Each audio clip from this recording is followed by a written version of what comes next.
Halo sahabat Kapas, senang boleh berjumpa kembali bersama saya Pendeta Widodo Purwanto. Dan saya Febriani Rey dalam program Kapas. Keluarga Allah pasti akan ke surga. Kami senang Anda boleh bergabung kembali dengan kami dalam program yang menyajikan diskusi seputaran pernikahan dan rumah tangga untuk membantu keluarga Kristen bahagia di dunia ini dan tentunya bersiap ke surga. Ya, dan kali ini kita akan membahas satu topik yang sangat menarik dengan judul Mengatur Keuangan Keluarga. Keliling desa menjual sikat, duduk sejenak untuk menghapus lelah. Uang adalah berkat, namun bisa juga menjadi masalah. Lantas bagaimana kita bisa mengatur keuangan rumah tangga dengan bijak? Temukan jawabannya sesaat lagi. Tetap bersama kami dalam program Kapas. Keluarga Allah pasti akan ke surga.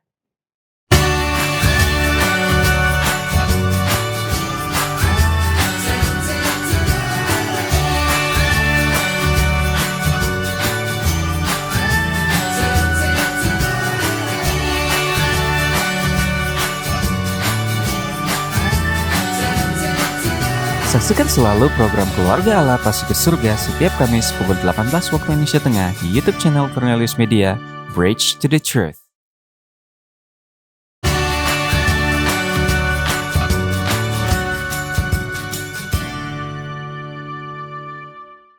Masih bersama kami dalam program Kapas dan untuk membahas topik menarik kita, saat ini sudah bergabung dengan kami di studio Cornelius Media, narasumber kita yaitu keluarga Tatemba Roring. Bapak Happy Tatemba adalah seorang yang memiliki begitu banyak pengalaman dalam bidang keuangan. Setelah menyelesaikan pendidikan di Fakultas Ekonomi Universitas Kelabat dari tahun 2001 hingga 2017, beliau bekerja sebagai karyawan bidang keuangan di beberapa perusahaan swasta di Jakarta. Dan saat ini beliau adalah konsultan keuangan dan owner CV Tamporok Jaya Resources. Beliau saat ini juga sedang menyelesaikan program master di Fakultas Ekonomi Universitas Samratulangi. Ibu Frani Tatemba Roring menyelesaikan S1 Teknik Elektro di Unsrat dan memiliki banyak pengalaman bekerja di perusahaan swasta, serta pernah menjadi guru di Makarios Christian School, Jakarta Barat. Saat ini beliau aktif mendampingi suami sebagai ibu rumah tangga. Keluarga Tatemba Roring dikaruniai Allah 2 orang putra, yaitu Rafa dan Revo Tatemba. Mereka adalah keluarga yang begitu aktif dalam pelayanan dan saat ini Bapak Happy Tatemba melayani sebagai Ketua Jemaat Manado International Seventh Day Adventist Church atau MISDAC. Ya, baik Febriani. Ya. Langsung saja ya kita sapa narasumber kita. Baik, shalom. Shalom. Apa kabar Bapak Tatemba dan Ibu? Baik, puji Tuhan. Puji Tuhan. Puji Sehat Tuhan. ya? Sehat, Sehat ya? puji Tuhan. Puji Tuhan, senang sekali boleh berjumpa dengan kami saat ini Ya. di program Kapas dan terima kasih sudah bersedia untuk menerima undangan kami menjadi narasumber. Amin, pada puji saat Tuhan. ini. Baik, Bapak Happy Tatemba dan Ibu, untuk memulaikan diskusi kita, mari kita awali dengan doa, kita tunduk kepala dan berdoa. Bapa kekal Allah kami yang bertahta di surga, kami bersyukur Tuhan selalu baik di dalam kehidupan kami, selalu memberkati dan menjaga kami.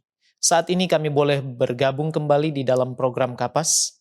Kami berdoa ya Tuhan, di dalam diskusi kami pada saat ini, Tuhan akan memberi hikmat akal budi, supaya informasi yang dibagikan boleh bermanfaat bagi keluarga-keluarga Kristen, serta boleh mengangkat jiwa kami lebih setia kepada Tuhan dan bersiap untuk kerajaan sorga. Berkati narasumber kami, keluarga Tatemba Roring. Berkati sahabat-sahabat Kapas yang menyaksikan program ini saat ini. Terpujilah Engkau Tuhan, di dalam nama Yesus kami sudah berdoa. Amin. Amin.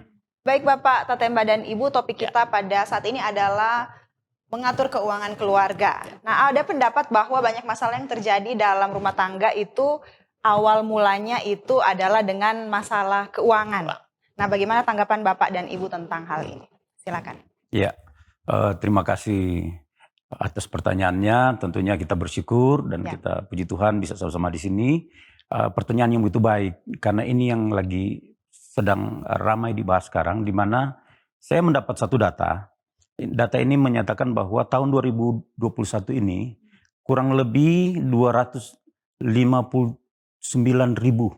Baik. 259.000 pasangan bercerai karena pertengkaran atau perselisihan. Ya. Itu yang pertama, peringkat pertama. Peringkat kedua adalah kurang lebih 113 ribuan pasangan bercerai. Itu hanya karena masalah ekonomi, termasuk masalah keuangan. Ya. Jadi ada di peringkat kedua ini masalah ekonomi dan keuangan. Artinya ini adalah hal yang krusial dan sangat penting di dalam satu rumah tangga. Ya. di mana keuangan ini akan menjadi modal ketika rumah tangga itu berjalan. Apakah diatur dengan benar atau tidak, ini akan menjadi modal bagi suatu rumah tangga. Kenapa? Karena ketika rumah tangga itu bisa mengatur keuangan dengan baik, maka rumah tangga ini tentu akan berjalan di jalan yang bahagia, sukacita, tentu akan ada harmonis di dalam rumah tangga. Baik, jadi dari data statistik, perceraian adalah salah satu hasil dari masalah keuangan.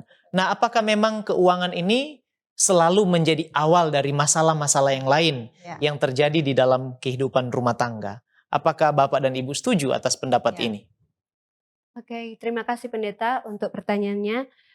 Menurut saya, masalah dalam keluarga itu bukan hanya dari segi keuangan saja. Sebenarnya ada banyak hal, bisa jadi karena masalah parenting, masalah kesehatan, masalah psikologi, suami istri ataupun ada anak-anak. Sebenarnya itu banyak hal, tapi memang masalah keuangan itu memegang peranan penting di dalam masalah rumah tangga ya. Karena tidak bisa dipungkiri manusia harus memenuhi kebutuhan hidup kita. Ada 3 kan, ada sandang, pangan, papan atau primer, sekunder, dan tersier. Dan semua itu tidak bisa dipenuhi kalau kita tidak memiliki keuangan yang pas untuk keluarga kita masing-masing. Jadi kalau kita lihat memang benar bahwa keuangan ini memiliki peran yang penting dalam rumah tangga. Berpengaruh? Ya, sangat berpengaruh. Karena keuangan ini akan mensupport semua kebanyakan daripada aktivitas di rumah tangga. Ini yang perlu diperhatikan. Dan keluarga harus mengerti bagaimana cara untuk mengatur rumah tangga karena ada banyak faktor lain lagi masalah yang berpengaruh di rumah tangga selain keuangan. Tapi keuangan memiliki peran yang sangat penting. Mungkin itu. Baik. Terima kasih. Jadi ini pentingnya keuangan dikelola dengan baik supaya tidak punya masalah di dalam rumah tangga. Dan kalau sudah punya masalah dalam rumah tangga itu bisa merambat kepada hal-hal yang lain. Kalau tidak punya uang, kesehatan terganggu dan lain sebagainya ya. Baik, terima kasih Bapak Tatemba dan Ibu. Lantas bagaimana sih masalah keuangan atau ekonomi itu bisa berdampak di dalam kehidupan rumah tangga? Tadi dikatakan sangat penting. Jadi bagaimana sehingga ini bisa boleh sangat berdampak di dalam kehidupan rumah tangga? Selain kebutuhan-kebutuhan tadi yang harus dipenuhi yang sudah disampaikan. Baik, terima kasih Pendeta. Saya rasa itu pertanyaan yang bagus. Di mana memang keuangan itu sangat berdampak bagi rumah tangga. Setiap rumah tangga sangat berdampak akan hal keuangan, bicara keuangan ekonomi rumah tangga. Salah satu contoh misalnya ketika anak mau sekolah. Dan keuangan rumah tangga itu menjadi berantakan. Masa depan anak itu akan terganggu. Hal ini sangat penting sebenarnya untuk anak itu sendiri. Dan berpengaruh terhadap mental anak itu. Anak yang ingin sekolah ketika dia mau belajar, dia selalu terpikirkan tentang masalah keuangan di rumah. Dan orang tua tidak punya kesanggupan Orang tua tidak punya kesanggupan untuk menolong anak itu. Padahal walaupun anak itu pintar. Beruntung kita punya mungkin program beasiswa yang bisa diikutkan. Tetapi kalau pintar dan tidak terjamah oleh program seperti itu, pengaruh masa depan anak itu akan kelihatan sangat dalam. Baik. Nah, di sisi yang lain juga pengaruh daripada keuangan itu bisa dilihat dari iman seseorang juga berpengaruh. Contohnya begini, ada satu keluarga, mereka tidak datang ke gereja lagi. Karena apa Pendeta? Karena mereka berpikir, waduh saya mau ke gereja, saya tidak bisa bawa makanan untuk acara potluck. Dan ini sangat-sangat berpengaruh bagi kerohanian mereka. Mendingan kita di rumah aja, kita cari aja bacaan yang lain untuk menggantikan ke gereja. Hari ini sangat berpengaruh bagi kerohanian rumah tangga juga. Baik, terima kasih. Jadi dari sudut pandang pendidikan dan sosial ya, kalau saya boleh katakan tadi, karena orang terhambat atau rasa malu ingin ke gereja karena tidak punya uang ya, atau tidak punya kesanggupan untuk membawa makanan dan lain sebagainya. Dan ini berhubungan dengan ekonomi. Ada tambahan mungkin dari Ibu, silakan. Oke, kalau menurut saya tadi kan dampak, sudah dijelaskan mengenai dampak terhadap keluarga kan. Kalau menurut saya, selain dampak, kita perlu untuk mencari solusi atas dampak yang terjadi di dalam keluarga kita. sebelum dampak ini akan menimbulkan hal-hal yang lain. Sehingga kalau boleh kita stop dulu, cari solusi, jangan sampai menyebar sampai ke permasalahan-permasalahan yang lebih besar. Jadi selain dampak, solusi yang dikedepankan ya. Iya. Baik, terima kasih. Baik, terima kasih. Nah, kemudian secara umum tadi sudah dijelaskan apa saja dampak dan bagaimana untuk mencari solusi. Nah, sekarang apa penyebab terjadinya masalah keuangan dalam rumah tangga? Silakan. Ya, baik. Kalau kita sudah berdiskusi dari awal, apa yang kita bisa lihat di sini bahwa peran daripada keuangan itu sendiri. Tetapi ada hal-hal yang berpengaruh yang mengakibatkan sampai terjadinya masalah dalam keuangan rumah tangga. Paling simpel dan banyak sekarang kita menghadapi COVID-19. Banyak rumah tangga yang memiliki masalah dengan keuangan. Karena apa? Mungkin suaminya jadi pengangguran, atau istrinya berdua bisa jadi pengangguran, ataupun mungkin masalah kesehatan. Hal-hal seperti ini akan berpengaruh pada mereka di masalah keuangan. Jadi ada istilah begini, saya punya satu istilah yang namanya power of kepepet. Jadi power of kepepet ini adalah ketika orang yang kita sayangi sakit, dan orang itu membutuhkan biaya untuk proses pengobatannya. Dan kita tidak memiliki kemampuan ekonomi untuk membiayai. Apa yang kita lakukan? Kita harus buat ada itu keuangan. Kita harus memiliki ekonomi yang cukup. Jalan satu-satunya keluarga akan berusaha untuk pinjam uang. Betul. Waktu itu tidak terlalu terasa. Tetapi ketika sedang berjalan, setelah selesai, untuk mengembalikan pinjaman ini menjadi masalah. Karena keuangan akan sangat terdampak. Rencana-rencana keluarga, biaya-biaya yang harus dikeluarkan tiap bulan, bahkan sampai seperti saya bilang tadi, biaya mungkin untuk alokasi pendidikan akan teralokasikan untuk pembayaran hutang dan lain-lain. Itu sangat berpengaruh terhadap pendapatan ataupun terhadap rumah tangga itu sendiri, masalah keuangan. Baik, jadi masalah yang tidak dapat terhindar ya, seperti masalah PHK atau masalah pada waktu pasangan atau anak-anak kena sakit. Jadi otomatis tidak terhindarkan, dan kalau tidak punya persiapan, otomatis mengganggu kondisi atau kestabilan keuangan. Mungkin ada tambahan lagi tentang masalah-masalah yang mungkin muncul ya? Oke, saya ingin tambahkan sedikit. Mungkin dari sisi konsumerisme, gimana keluarga cara pola hidup dari keluarga itu. Ada yang bisa mengendalikan sifat konsumerismenya, ada yang belum bisa. Nah, itu juga mungkin salah satu hal yang menyebabkan masalah keuangan dalam rumah tangga kita. Selain itu juga mungkin ada kemalasan, mungkin apalagi dari para bapak-bapak sebagai kepala keluarga yang memang bertanggung jawab untuk memenuhi kebutuhan hidup keluarga kan. Ada yang mungkin dia merasa sudah memiliki harta dari peninggalan dari orang tua, sehingga dia berpikir foya-foya saja, karena saya masih memiliki cadangan untuk, dan tanpa disadari tiba-tiba habis. Dan disitulah terjadi salah satu penyebab masalah keuangan. Kemudian juga penting untuk suami istri untuk memiliki komunikasi yang baik, agar supaya dalam penerapan, dalam mengelola keuangan itu akan berjalan dengan baik. Karena kita memiliki komunikasi yang baik satu dengan yang lain. Kira-kira itu. Baik, jadi betul sekali ya, ini masalah komunikasi. Kira-kira mana yang lebih baik di dalam memegang posisi sebagai bendahara di dalam rumah tangga? Bapak kah, suami, atau ibu atau istri? Ini pertanyaan menarik. Karena tadi malam kebetulan kami dari dokter. Dokter itu berdiskusi dengan kami menanyakan hal yang sama. Karena dokter ini baru mau menikah. Dia bertanya kira-kira mana yang bagus. Apakah suami yang memegang kendali keuangan atau istri yang dipercayakan sebagai bendahara di dalam rumah tangga.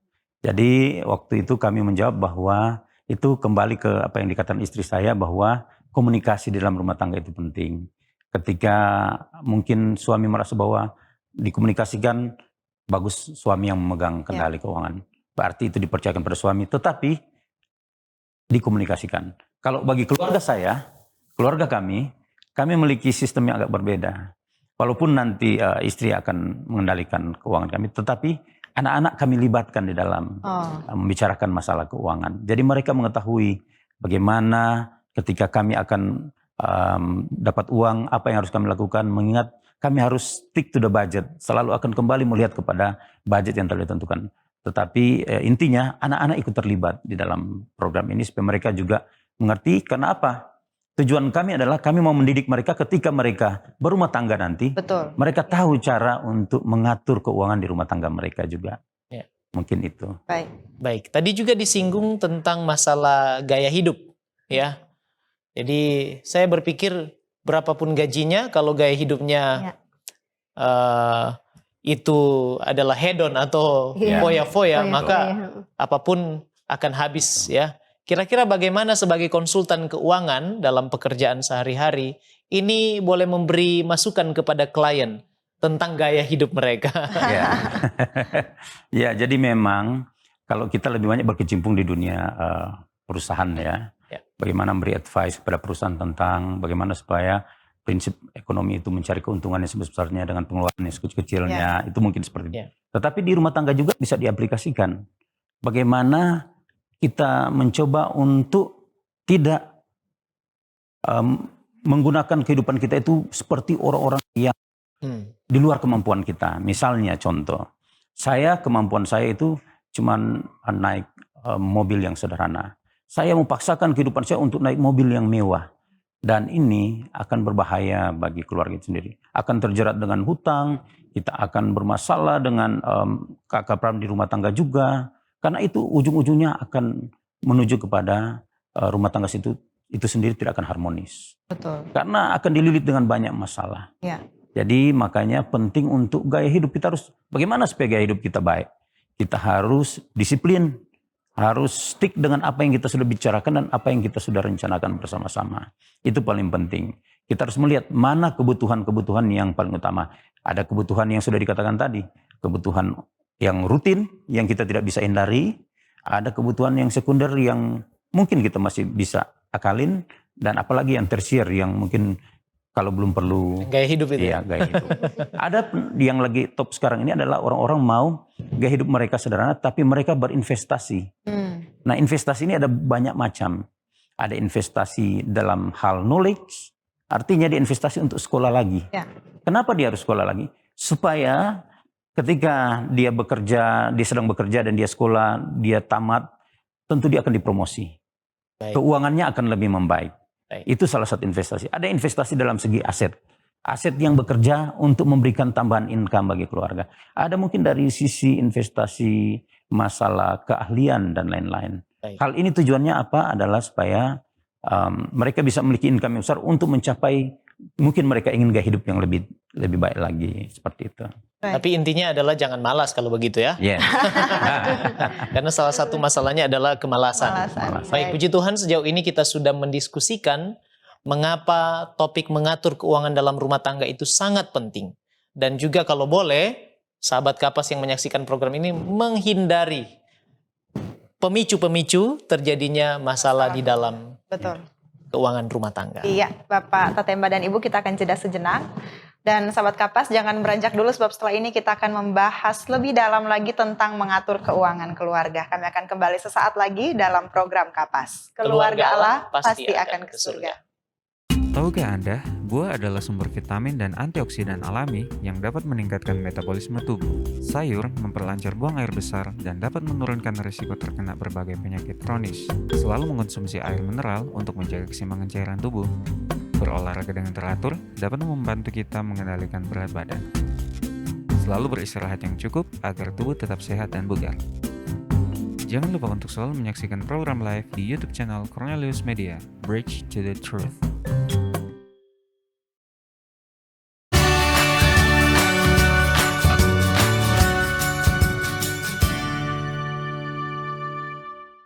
Masih bersama kami dalam program Kapas dan kita akan lanjutkan pembahasan kita tentang mengatur keuangan keluarga. Ya, Bapak Tatemba dan Ibu, apakah kita harus punya pendidikan ekonomi formal? Seperti contoh kita masuk ke Fakultas Ekonomi belajar akuntansi.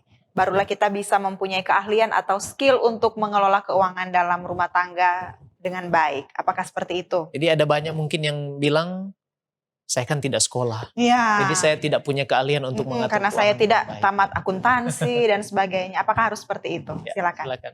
Ya, baik. Terima kasih. Memang ini juga jadi banyak cerita di kalangan rumah tangga bahwa tentunya ada keluarga yang diberkati di mana mungkin suami istri adalah berpendidikan di bidang ekonomi.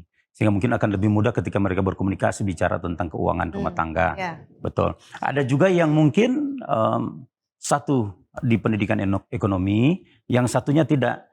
Perlu ada komunikasi untuk menjelaskan kepada yang tidak berpendidikan ekonomi. Ada yang tidak memiliki pendidikan ekonomi sama-sama. Tetapi ini masalah ekonomi rumah tangga atau keuangan rumah tangga ini sebenarnya masalah simpel. Seperti yang dikatakan bahwa ekonomi itu adalah oikos dan nomos ya. Oikos adalah rumah tangga dan nomos adalah berbicara tentang peraturan bagaimana mengatur akan rumah tangga, memanage akan rumah tangga. Jadi ada juga kutipan dari buku manajemen yang mengatakan bahwa seperti management is a skill and art.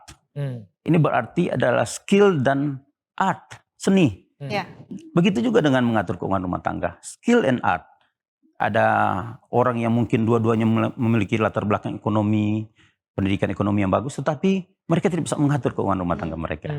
Karena itu yang saya bilang tadi, skill and art.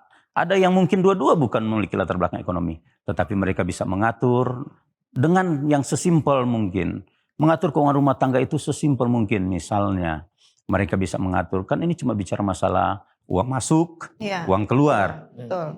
Uang masuk berapa, uang keluarnya, biayanya apa aja. Yang paling penting kita mengatur bagaimana supaya mana yang menjadi prioritas, mana yang tidak.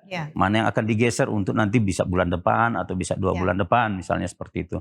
Nah hal ini yang perlu diatur oleh rumah tangga itu sendiri. Dan sekali lagi komunikasi di dalam mengatur ini penting. Selain komunikasi ada komitmen di dalam mengatur akan keuangan rumah tangga ini. Karena apa? Kadangkala walaupun kita sudah desain sebagus mungkin ada dua-duanya pasangan ini adalah ekonom. Mereka mengatur dengan baik. Tetapi ketika eksekusi, mereka tidak menjalankan kontrol yang baik. Jadi seperti itu. Ada juga kejadian bahwa ada teman yang berkata bahwa saya ini bingung. Saya urus keuangan perusahaan dengan puluhan miliar. Tetapi keuangan rumah tangga saya tidak bisa urus. Ini masalah sebenarnya. Kenapa? Tentu komunikasi yang tidak berjalan dan tidak ada komitmen. Karena kadang kita berpikir, kan nanti gampang lagi. Ini masalah gampang ini yang membuat orang itu kadang-kadang lose control ketika melihat, apalagi bicara keuangan rumah tangga. Seperti itu mungkin. Baik, terima kasih. Ada tambahan mungkin dari Ibu? Yang tadi kan perlu pendidikan atau latar belakang ekonomi atau tidak ya. Kalau menurut saya memang menambahkan apa yang sudah dikatakan tadi bahwa tidak perlu juga harus dengan latar belakang ekonomi ya. Kalau menurut saya sebagai ibu, mungkin kita akan belajar dari pengalaman.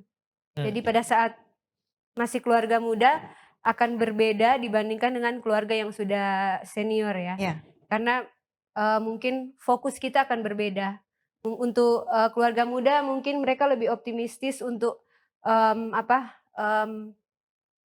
mereka akan, mungkin fokus saya akan lebih ke sini, lebih ke bersenang-senang. Sedangkan untuk keluarga yang sudah lebih senior itu akan lebih fokus ke anak-anak, pendidikannya bagaimana. Jadi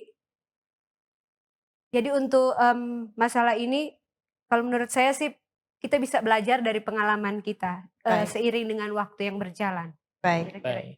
Jadi kesimpulannya adalah tidak harus punya pendidikan formal dalam bidang ekonomi atau akuntansi atau manajemen keuangan untuk bisa berhasil mengelola keuangan rumah tangga dengan baik ya. Nah, kalau begitu apa saja yang perlu dilakukan kalau memang sesimpel itu orang tidak berpendidikan pun boleh mengatur keuangan rumah tangga dengan baik? Jadi apa yang harus dilakukan sebaiknya untuk mengatur keuangan di dalam rumah tangga? Ya, baik. Terima kasih Pendeta Widodo. Jadi saya coba cerita keluarga kami, pengalaman bahwa ketika kami menerima income di bulan itu, tentunya kami konsultan, kami sudah punya beberapa tempat untuk income. Tetapi ketika kita menerima income, apa yang kami lakukan adalah kami panggil anak-anak kita berdoa bersama-sama. Itu langkah pertama yang harus kita buat. panggil anak-anak, kita doakan ini pendapatan ini. Sesudah kita doakan, baru kita mulai atur. Mana kita atur, mana yang akan menjadi biaya rutin yang akan kita keluarkan. Berarti kita harus buat budgetnya dulu. Tentunya ya, kita buat budget kira-kira apa yang akan kita lakukan ke depan. Kita harus atur. Ini pengeluaran yang betul-betul harus keluar. Mana yang pengeluaran yang dipending dulu, dipospon dulu. Mana yang pengeluaran yang nanti lebih jauh lagi. Mungkin nanti misalnya satu keluarga yang rutin adalah, biasa di rumah tangga itu rutin belanja dapur. Ya kan? Terus uang sekolah anak. Ya kan? Dan lain-lain yang terkait langsung bayar listrik, gas, dan yang terkait langsung dengan kehidupan kita. Itu kita harus prioritaskan. Setelah itu baru kita lihat lagi apakah posisi keuangan kita sudah cukup dari budget yang kita punya. Kita sudah bikin budget awalnya kan. Ya. Setelah kita Jadi langkah pertama budget ya? Iya, langkah pertama berdoa dulu kepada Berdoa Tuhan. dulu ya. Serahkan kepada Tuhan semua pendapatan yang kita punya. Kedua baru kita bikin budget untuk bulan ini apa. Tentunya kalau di keluarga kami mempunyai budget untuk 1 tahun. Apa yang besar-besar rencana yang akan kita lakukan. Misalnya tahun ini kita punya rencana kita akan misalnya contoh beli mobil. Apa sih langkah-langkah yang akan kita lakukan? Itu sudah ada di awal tahun kita sudah rencanakan. Dan itu berjalan setiap bulan. Misalnya seperti itu yang kami lakukan. Nah pertama adalah kita berdoa, sudah itu kita buat budget. Budget selain daripada budget besar itu. Budget untuk mengatur semua pengeluaran kita yang rutin. Ya. Mengevaluasi, melihat lagi pengeluaran-pengeluaran kita secara detail yang rutin. Sesudah itu kita melihat, bandingkan dengan bulan yang lalu. Kenapa kita bulan lalu? Apakah kita ada yang melanggar di dalam pengaturan budget kita? Kalau ada yang melanggar, kenapa ya? Bulan ini apa yang harus kita tutup? Apa yang harus kita lihat? Kalau misalnya kadang kita cheating di masalah keuangan. Kita pakai dulu nanti bulan depan kita tutup. Ya. Jadi itu kita harus lihat lagi itu. Kita tutup, kita selesaikan apa yang, dan yang sisanya baru kita lihat ke tahap berikutnya. Ada uang sedikit ini kita mau pakai buat apa? Apakah yang saya katakan tadi investasi, mungkin kalau kita dari awal sudah rencanakan, contoh saya mau kuliah. Jadi dari awal kita sudah setting itu keuangannya dari awal tahun. Tahun depan saya mau ambil ini, jadi setting dari awal. Nah hal inilah kita sudah bisa investasikan ke sana. Apakah kita akan investasikan ke misalnya, kalau rencana dari awal mau beli mobil, berarti sudah disisihkan sekian persen untuk mobil. Itu akan berjalan terus. Baru sesudah itu kita akan lihat lagi, ada berapa lagi yang kita akan masukin ke dana talangan, dana taktis. Ini penting. Ya. Dana talangan ini ketika kadang-kala kita di rumah tangga, ada hal-hal yang kita tidak ekspektasi, kita tidak duga ya. Misalnya tiba-tiba teman datang, kita harus entertain. Sementara kita sudah stick dengan budget nih. Iya. Tetapi ada pengeluaran ekstra. Ataupun misalnya ada kegiatan gereja yang kita harus extend untuk keuangan kita ke sana. Apa yang harus kita lakukan? Nah dari dana taktis ini yang kita harus lisikan. Itu mungkin yang menjadi concern kita ketika kita mengelola keuangan. Baik. Terima kasih Bapak Tatemba. Tadi sudah sempat disinggung tentang membuat rancangan anggaran atau budget dalam rumah tangga. Nah kemudian sekarang apakah yang harus dipertimbangkan dalam membuat budget atau anggaran ini? Silakan. Kalau menurut pengalaman kami ya. Dalam membuat budget, pertama-tama adalah sebagai keluarga Kristen, nomor satu adalah perpuluhan. Persembahan itu yang penting ya dalam sebagai umat Kristen ya. Kemudian harus stick atau disiplin dalam mengontrol budget kita yang sudah dibuat, pos-pos mana, semua harus strict, harus disiplin. Itu idealnya ya. Walaupun pada kenyataannya tidak 100% kita menjalankan dengan sangat disiplin ya. Betul. Kemudian jangan lupa juga untuk simpanan atau investasi berapa yang kita bisa sesuai pos-pos yang sudah ditentukan tadi ya, sesuai budget yang sudah kita tentukan. Kira-kira itu dari saya, mungkin mau ditambahkan. Ya, jadi memang paling penting adalah perpuluhan dan persembahan. Kami memiliki pengalaman itu ketika kami berada di saat ekonomi kami lagi ada kekurangan, tetapi ada aja berkat yang Tuhan siapkan. Tuhan kasih klien mungkin tambahan, ataupun hal lain yang tidak kita expect. Kedua, jangan takut-takut untuk kasih untuk pekerjaan Tuhan. Di luar perpuluhan persembahan, kalau ada permintaan kebutuhan untuk pekerjaan Tuhan, kasih. Jangan ragu, karena kita percaya ada berkat di sana. Ketika kita berbagi untuk pekerjaan Tuhan apalagi. Mungkin ada juga yang Tuhan titip orang datang ke kita. Orang yang susah mungkin yang datang untuk memohon bantuan. Jangan ragu-ragu untuk kita membantu. Itu penting di dalam keuangan rumah tangga. Seperti itu. Baik, jadi kalau saya boleh katakan, pertimbangan pertama adalah pertimbangan spiritual. Ya. Iya. Yang kedua adalah pos-pos ya. Untuk dibuatkan pos di dalam budget. Kapan kita harus keluarkan budget itu, dan kemudian kontrol ya. Atau stick terhadap budget tersebut. Ya. Nah, kalau budget sudah dibuat, kira-kira siapa yang sudah seharusnya bertanggung jawab untuk mengontrol jalannya budget sesuai dengan apa yang kita sudah buat bersama? Baik, ini penting masalah kontrol. Karena kadang-kadang kita lose control. Ya. Di rumah tangga itu sering kita lose control. Jadi yang sudah dikatakan tadi oleh istri bahwa komunikasi itu penting. Ya. Sama-sama mengontrol. Karena kadang-kala misalnya paling sering itu ada urgent, pengeluaran urgent yang kita tidak sangka. Jadi itu harus kontrol sama-sama. Bagaimana komunikasi, misalnya istri saya adalah bendahara di rumah kami. Bagaimana keuangan pengeluaran kita selama ini, apakah sudah benar-benar stick, masih ada yang kurang, ada yang lebih, ada yang estimasinya begini, namanya budget ya. Ada kadang lebih, kadang kurang ya. Dari estimasi itu, mungkin ini kita bisa geser ke sini. Jadi itu komunikasi harus jalan untuk mengontrol keuangan itu sendiri tujuannya. Ya. Anak-anak juga begitu. Kita kasih tahu bahwa kita ini pengeluaran kita begini ya, uang kita masih ada segini. Jadi gunakan itu, kita ada ini ke depan. Ini terus dikomunikasikan kita supaya saling mengetahui. Karena ini penting. Ya. Kalau tidak dibikin begitu, nanti anak-anak akan jalan sendiri. Yang penting ayah saya, mama saya akan siapin keuangannya. Apa yang saya minta akan dapat. Selalu ada. Iya, selalu ada. Ataupun suami akan jalan sendiri. Masih ada uang kok di istri saya.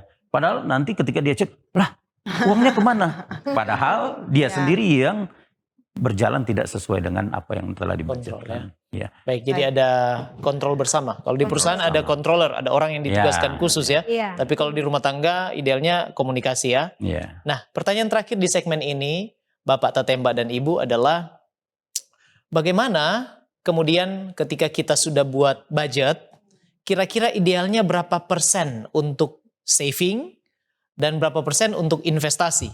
Karena saya pikir ini perlu. Jangan-jangan kita buat budget tanpa presentasi, maka bisa, karena fix cost-nya kan sudah jelas. Ya. Kira-kira saving dan untuk investasinya berapa persen yang ideal? Mungkin berbeda-beda ya tiap keluarga, tetapi kira-kira sebagai konsultan keuangan, kira-kira berapa persen? Ya, terima kasih Pendeta. Jadi kadangkala kita harus melihat resource income-nya dan pengeluaran kita. Ya. Kita akan melihat, belajar dari bulan-bulan kemarin, kita dapat tahu bahwa ternyata percentage yang normal itu seperti ini kalau melihat keuangan kita. Contohnya misalnya, kalau overhead rumah tangga kita itu, dia yang sudah fix di rumah tangga itu adalah misalnya 50 atau 60%, maka kita harus pisahkan. Sisanya itu paling kurang ada 10% untuk kita tabungan. Untuk kita alihkan ke tabungan, dan sisanya kita alokasikan sesuai dengan sisa uang yang kita miliki. Jadi kita ingat bahwa tadi saya katakan ada dana taktis. Dana taktis ini untuk dana urgent. Ketika ada perlu sesuatu ada dana taktis. Tapi mesti ada tabungan. Kenapa? Kadangkala kita sakit ataupun kita ada hal-hal yang urgent yang dalam jumlah besar yang kita harus spend di sana. Jadi kita bisa ambil dari dana ini. Tetapi normalnya adalah persentasenya kita harus mengikuti bahwa tergantung overhead kita berapa, sisanya berapa. Normalnya kan 50-60% overhead di rumah tangga itu. Bicara makan, bicara kebutuhan lain-lain, termasuk pendidikan dan lain-lain. Sisanya itu baru 40% itu kita pilah-pilah. Mungkin 10% ke tabungan, 10% lagi untuk dana taktis, 2%-nya untuk kebutuhan yang lain-lain. Misalnya, ini buat kalau ada tamu tiba-tiba untuk ini, kita ada di 10% sana. Kita mungkin kalau melihat uang masih banyak, kenapa enggak kita naikin tambah 5% di tabungan. Jadi ini tujuannya apa? Untuk kita, jadi persentasenya secara baku tidak ada. Karena melihat dari kemampuan keluarga itu sendiri, kemampuan keuangan mereka. Mungkin seperti itu. Baik, terima kasih. Paling tidak sahabat Kapas sudah punya gambaran lah. Betul. Untuk boleh mengatur keuangan di dalam rumah tangga yang sifatnya praktis. Ya. Baik, puji Tuhan. Terima kasih Bapak Tatemba dan Ibu untuk informasi yang berharga. Saya pikir karena masalah rumah tangga adalah masalah keuangan adalah masalah yang sangat penting. Bisa jadi pemicu masalah-masalah yang lain. Dan sahabat Kapas, kita akan jeda sejenak. Tetap bersama kami dalam program Kapas.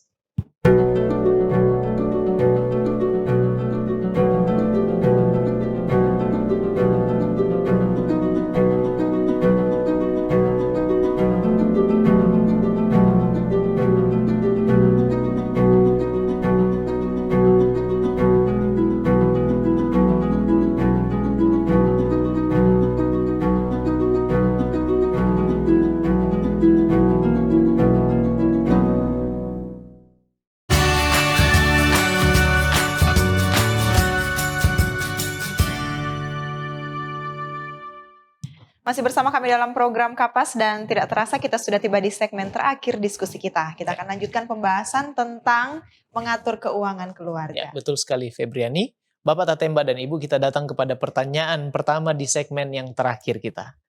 Nah, apa tips yang boleh dipraktekkan atau dibagikan ya untuk mengelola pendapatan dan pengeluaran yang rumah tangga terima atau keluarkan di dalam bulanan mereka. Silakan. Ya, baik. Terima kasih Pendeta.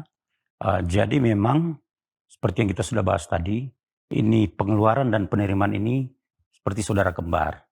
Mereka akan berjalan bersama-sama. Di dalam rumah tangga itu akan berjalan, hadir terus bersama-sama.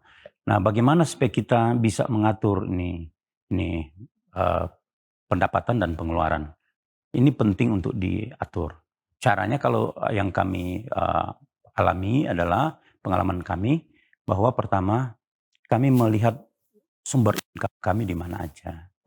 Jadi kita sudah tahu kalau pegawai mereka sudah tahu sumber income mereka adalah digaji. Kalau seperti kami konsultan mungkin dari klien-klien kami. Tetapi bukan cuma sampai di situ saja. Kita juga melihat mungkin anak-anak kita. Mereka kita ajar untuk bagaimana cara menghasilkan uang buat mereka punya diri sendiri. Jadi kalau sekarang kan sudah lagi rame nih anak-anak muda yang berhasil justru. Bukan sebagai karyawan tetapi sebagai pebisnis walaupun mereka masih muda. Mungkin ada yang berhasil karena dia punya toko online. Anak saya punya toko online, dia jual di sana, itu menambah income buat dirinya sendiri. Dan ini dia bisa memiliki target sendiri di luar mengganggu keuangan rumah tangga. Jadi ada pengeluaran ekstra yang buat dia pribadi yang harusnya di-cover di keuangan rumah tangga, sudah tidak tercover karena dia sudah punya usaha sendiri. Dia punya income sendiri dari bisnisnya sendiri. Itu yang pertama untuk masalah income. Kemudian untuk masalah pengeluaran. Pengeluaran ini kita harus benar-benar kaji dan kita harus kontrol, disiplin. Bukan cuma suami istri, anak-anak juga harus terlibat di dalam hal ini. Jadi satu unit keluarga itu harus bekerja bersama-sama. Tujuannya apa? Supaya pengeluaran itu tidak over dari budget. Karena kalau kita sudah bikin budget tetapi pengeluarannya selalu over dari budget, percuma kita bikin budget. Karena artinya kita tidak disiplin. Bagaimana kita mengontrol supaya semua pengeluaran kita itu akan benar-benar sesuai dengan budget. Dan ketiga adalah gaya hidup. Kita harus belajar untuk menahan gaya hidup kita. Gaya hidup kita itu jangan cuma lihat-lihat orang. Jangan, wah si dia beli mobil baru, si dia beli televisi baru. Tetangga saya kok dia bisa bangun rumah di mana, kok kami tidak. Ini akan membuat kita stres sendiri. Padahal tujuan kita yang tahu dapur kita. Kita yang tahu pemasukan kita yang tahu pengeluaran kita. Caranya bagaimana? Kita sikapi itu adalah kita benar-benar fokus di dalam apa yang kita punya. Di dalam apa yang kita sepakati sama-sama di dalam rumah tangga. Kalau itu kita bisa atur pelan-pelan, kita bisa ada rencana besar seperti yang saya katakan awal tadi, bahwa setiap keluarga harusnya ada rencana tahun ini apa yang kita akan capai. Ya. Nah, itu nanti akan ada di sana seperti itu. Baik, terima kasih. Mungkin ada tambahan dari Ibu? Ya, kalau dari saya tadi sudah disebutkan ada fokus di sana, disiplin dan penguasaan diri atau pengendalian diri. Kalau dari saya ingin menambahkan satu dari nasihat dari firman Tuhan yaitu bersyukur. Pada saat kita bersyukur kita akan memiliki sifat realistis dan juga pikiran positif. Baik. Karena itu menurut saya bisa mengendalikan juga nih untuk dalam hal pengeluaran. Baik. Baik, kalau begitu paradigma apa yang perlu ditanamkan di dalam pikiran pada waktu keluarga menerima gaji? Sebab biasanya orang tinggal tunggu-tunggu Iya. tanggal gajian. Iya. Dan sikap itu berpeluang untuk menjadi perangkap bagi mereka ketika tidak bisa mengelola gaji. Iya. Kira-kira paradigma apa yang pertama harus ditempatkan di dalam pikiran kita? Ya, tentunya setiap keluarga mempunyai plan masing-masing rencana. Jadi sebagai anggota keluarga, dia harus mengerti benar-benar bahwa income saya tiap bulan sudah ada, rata-rata sudah tahu, sudah segini. Jadi apa yang harus kita buat? Kita harus tanamkan dalam hati kita bahwa kita harus disiplin dan stick kepada rencana keluarga. Hemat ya? Artinya kita harus manage. Manage. Manage keuangan kita sesuai dengan apa yang ada. Kita diskusikan sama-sama. Paradigma yang ada adalah bagaimana kita mengikuti aturan main yang kita sudah atur sama-sama. Kita harus mendisiplinkan diri masing-masing. Artinya mungkin kalau misalnya anak kita suka berolahraga, dia bilang, waduh sepatu saya ini sudah mau diganti. Karena saya mau beli sepatu yang model baru. Misalnya kalau dia suka main basket, saya mau beli yang salah satu bintang top basket punya merek sepatu yang dia Jordan pakai. Air. Jordan Air. Seperti itu ya. Jadi hal ini yang harus dilihat. Kamu punya sepatu masih bisa dipakai. Kan ingat budget kita seperti. Artinya saling mengingatkan bahwa kita harus ada di sana. Jadi yang dibentuk adalah paradigma untuk mengikuti apa yang telah kita budgetkan. Baik. Harus selalu ke situ. Iya. Seperti itu. Ada tambahan? Silakan. Ya, tambahan. Kalau menurut saya sih latihan. Kita harus melatih penguasaan diri dan itu butuh waktu. Ya. Tidak dalam sehari. Karena mungkin bulan ini kita masih gagal, bulan depan sudah membaik, bulan depannya lagi gagal lagi. Jadi latihan itu sangat diperlukan. Baik. Untuk membiasakan diri bisa mengontrol akan pengeluaran. Betul. Iya, terima kasih Bapak Tatema dan Ibu. Nah, kemudian sekarang apa yang Alkitab dan Roh Nubuat katakan tentang mengatur keuangan dalam keluarga? Silakan. Ya, jadi kami tertarik ada satu ayat yang kami baca yang dia bilang begini. Ini masalah keuangan ini penting sekali, dia bilang begini. Saya coba baca. Dia bilang begini. Pengkhotbah 10 ayat 19. Untuk tertawa orang menghidangkan makanan, anggur meriangkan hidup, dan uang memungkinkan semuanya itu. Jadi mau tertawa, mau pesta, mau apapun semua itu akan dimungkinkan kalau ada uang. Nah, kalau kita salah memanage akan keuangan kita akan bersusah, kita akan sedih, kita tidak akan mendapatkan kebahagiaan itu.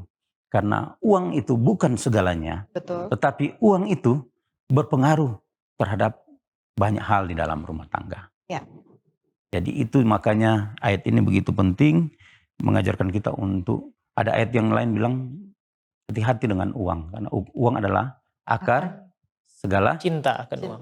Kejahatan. Kalau kita cinta akan uang ya, itu poinnya adalah cinta akan uang, bukan uangnya, tapi sifat kita yang ditekankan. Cinta akan uang adalah akar dari segala kejahatan. Artinya uang bukanlah segala sesuatu, karena paling utama sumber berkat adalah segala sesuatu buat kita. Di rumah tangga itu sumber berkat yang menjadi utama untuk menjalankan kebahagiaan dalam rumah tangga. Jadi itu seperti itu ya, mungkin istri saya ada tambahan. Iya, silakan. Ya, kalau dari saya ingin membacakan firman Tuhan dari Ibrani 13 ayat 5. Janganlah kamu menjadi hamba uang dan cukupkanlah dirimu dengan apa yang ada padamu. Karena Allah telah berfirman, aku sekali-kali tidak akan membiarkan engkau dan aku sekali-kali tidak akan meninggalkan engkau. Saya pikir ini sangat membantu ya kita untuk dalam menghadapi permasalahan keuangan. Tuhan bilang Tuhan tidak akan tinggalkan kita. Dia tidak akan biarkan kita. Yang penting kita harus mencukupkan diri dengan apa yang dengan ada apa pada yang ada kita. pada kita. Iya, betul. Baik, baik. Baik, Baik. terima kasih. Jadi sudah jelas untuk ayat yang boleh memberikan kita pencerahan ya tentang bagaimana mengelola keuangan. Ya. Kemudian sebelum kita datang kepada closing statement, Bapak Tatemba dan Ibu, ada pertanyaan-pertanyaan yang ditanyakan oleh sahabat Kapas. Yang pertama, bagaimana dengan online shopping? Karena ini sering membuat budget kita bobol ya. Kira-kira bagaimana tanggapan atau solusi yang terbaik seperti apa yang boleh diberikan untuk orang-orang yang punya gaya hidup ketika buka media E-commerce, online, ya. e-commerce itu langsung saja mau membeli, belanja dan belanja. Silakan. Ya, jadi sebenarnya ini ada namanya conflict of interest. Karena anak kami juga punya toko online. Oh, baik. Dia juga menghasilkan uang dari sana. Tetapi intinya bukan itu. Intinya adalah bahwa platform online, toko online, seperti beberapa yang terkenal itu sangat membantu buat kita. Tetapi ketika kita memanjahkan selera, karena ini sangat menarik ketika kita mulai lihat, rupanya ada, walaupun kita nggak mau beli barang itu, ada yang baru nih, Diskon. ada yang diskon lagi, ada yang free ongkir lagi kan. Iya. Nah, seperti ini akan membuat kita tergoda. Tetapi ingat bahwa disiplin diri, kita harus tetap berada pada, mungkin direncanakan di waktu yang lain. Iya. Di waktu yang lain, kita harus berani berkata pada diri kita, tidak. Untuk saat ini, tidak. Karena keuangan kita tidak memungkinkan untuk itu. Ya. Kita harus berani membatasi diri kita, nanti saya akan beli satu saat nanti ketika uang saya sudah cukup. Seperti itu mungkin akan, jadi ada pengendalian diri, walaupun itu sangat baik, sangat positif menurut saya. Baik. Ya. Jadi kalau tidak perlu, jangan dulu. Jangan. Katakan tidak dulu ya. Ya. Berani berkata tidak.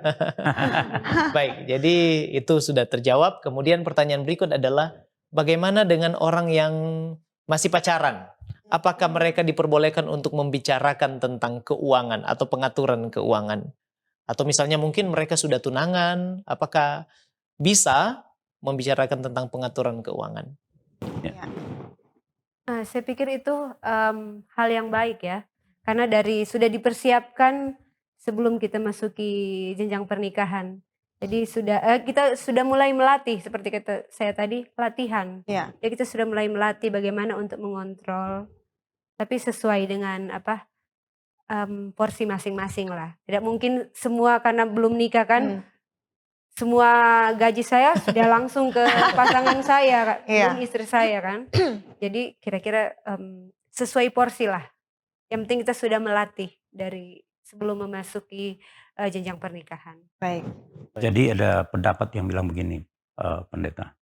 Bukan perpisahan yang kutangisi, tetapi pengeluaran yang kusesali. Artinya kalau belum menikah, mungkin tetap ada perlu sekali-sekali untuk membicarakan keuangan, itu penting sekali. Karena kita bisa mengukur pasangan kita, apakah dia bisa mengendalikan diri masalah keuangan. Karena kalau dia tidak bisa mengendalikan masalah selera, masalah disiplin mengatur keuangan, ini akan berbahaya. Akan berbahaya buat rumah tangganya ke depan nanti. Ya. Karena perlu waktu buat dia untuk adjustable, untuk menjadi seperti yang normal, di mana bisa mengontrol diri mereka. Karena itu sudah jadi habit, jadi kebiasaan lama di dalam kehidupan dia. Nah, ini penting bagi anak-anak muda ketika mereka baru mau pacaran, sedikit coba calon suaminya, coba pacarnya, apakah dia itu bisa memanage keuangan atau tidak. Sekali-sekali kasih uang ke dia. Coba kamu atur keuangan kita. Tetapi jangan kasih sekaligus. Karena nanti itu yang saya katakan tadi. Pengeluaran yang ku tangisi pada akhirnya. Baik. Baik, terima kasih.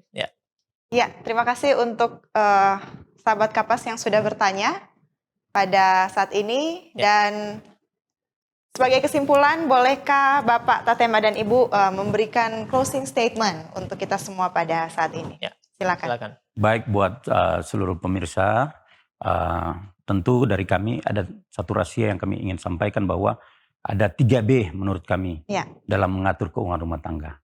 Yang pertama adalah beriman. Kita harus percaya sumber berkat itu dari mana. Kita harus imani bahwa ketika kita datang kepadanya, kita akan mendapatkan berkat itu. Maleakhi 3 ayat 10 bilang apa? Ujilah aku, maka aku akan membukakan tingkap langit, mencurahkan berkat. Artinya kita harus memiliki iman itu. Artinya kita melatih diri untuk mengembalikan apa yang Tuhan punya. Itu salah satu bagian daripada beriman, menguji Tuhan, menyatakan cinta kita kepada Tuhan. Baik. Itu yang pertama. Poin yang kedua adalah masalah selain beriman adalah bersyukur. Kita harus bersyukur apa yang kita miliki. Tuhan telah memberikan mungkin kita rumah yang kecil di bumi. Tapi mungkin nanti Tuhan siapkan rumah yang besar di sorga. Tetapi intinya adalah kita bersyukur. Kita mencintai apa yang Tuhan sudah berkati kepada kita. Kita syukuri itu, jangan terlalu berpikir yang di luar kemampuan kita. Ada ayat, saya tertarik, ada ayat yang saya dapat di sini yang bilang begini.